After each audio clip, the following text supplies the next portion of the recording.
Hi, you have Chris and Eli here from Landlord Gurus. We've been talking recently about pricing rentals and how important it is to get your pricing right, have a strategy that works for you so that you can maximize the profit of your property. So, Chris, you want to go into some of the topics that we have been discussing?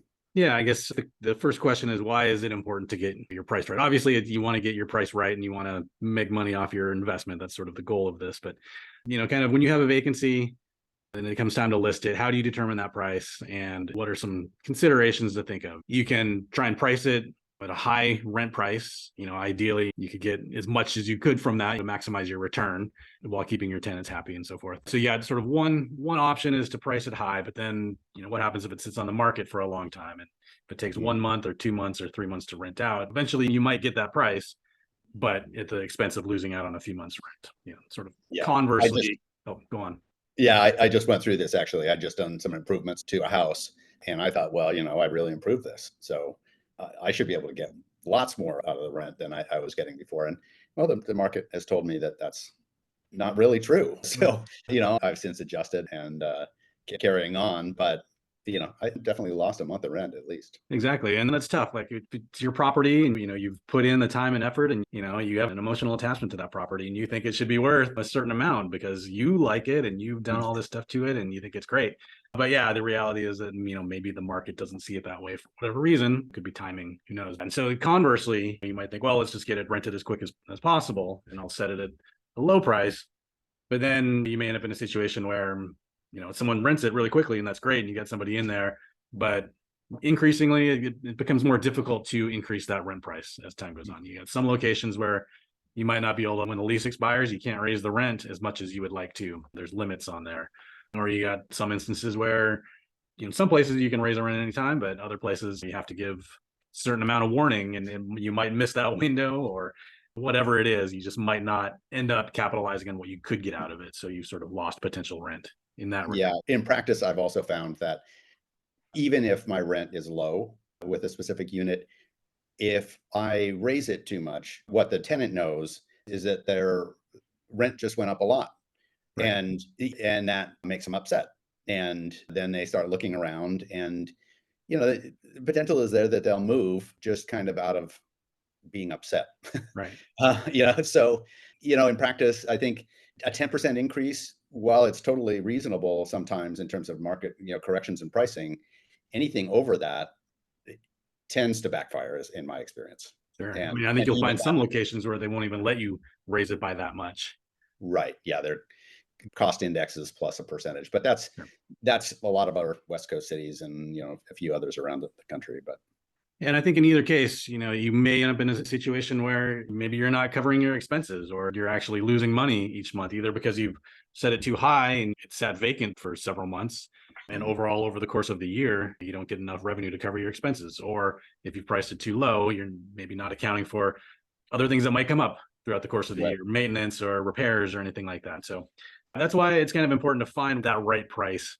sweet spot. That sweet spot, exactly. Yeah. So how are we going to do it, Chris?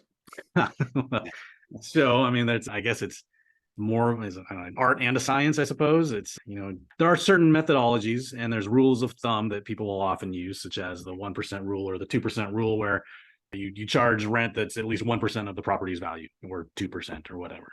Um, there's other rules of thumb or investment type analyses where you might charge based on a gross rent multiplier or capitalization rate. Yeah, we got calculators for those. Right. So we can And link out to the calculators for those. exactly. But what those don't consider is what the market is actually doing, or what your property can actually bear, or your amenities or things like that, what people are looking for. So while those are good, it doesn't really give you the full picture of what you should be charging.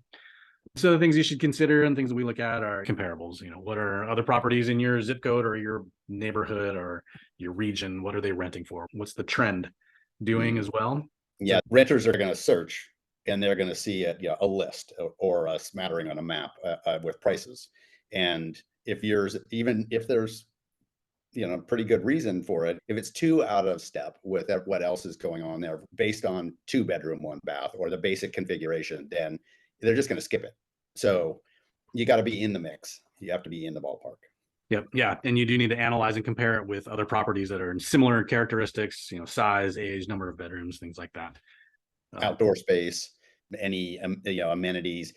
A lot of places here in Seattle don't have dishwashers, so those are things to look at. Or and washer and dryer in the unit. People love that. So you want to take those things into consideration, but you then have to play them up in your listings so that people see and understand what they're getting. Uh, People start looking for those things. Exactly. And you also need to consider your own costs, utilities, taxes, things like that. And you'll often see rentals listed at a certain price, but then what you don't see, or it's listed in the description, and we do this often, is what the utilities are going to cost. That's a separate charge.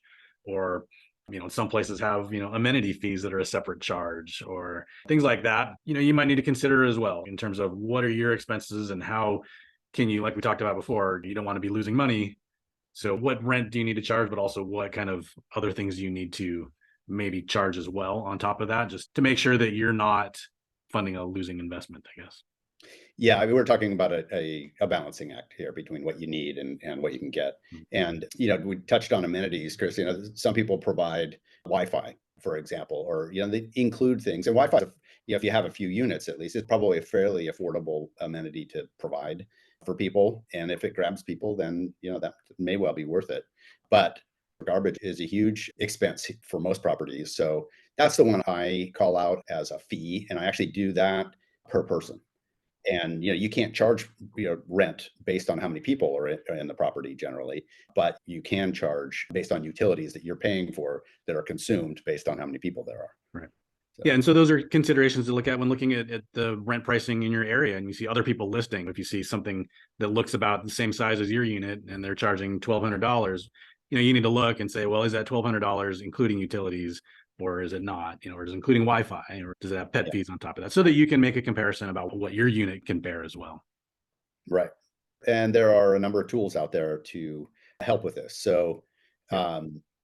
Rentometer is a service that is pretty common. In fact, some of the larger property managers use it, and it grabs listings from somewhere. I don't really know where. The listing sites, I think, and it takes a geographic area right around you, and it calculates square footage and bedroom count, bathroom count, and they vary. They're estimating, but what they'll give you generally is a range, and so you'll know what the median is in there, and you can figure out what side of that your property properly belongs on, but also see where you are in the mix.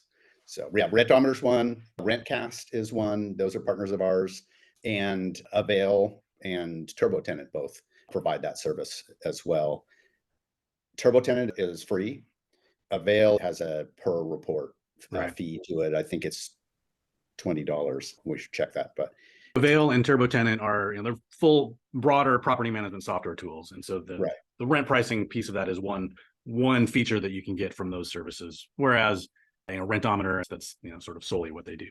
But we'll include links to where you can read more about these products. We've also got a promo code for Rentcast, and I think maybe Rentometer has a free trial as well. So you can check those out and see what you think, and sign up and try them out from our site, and we'll put those links down below.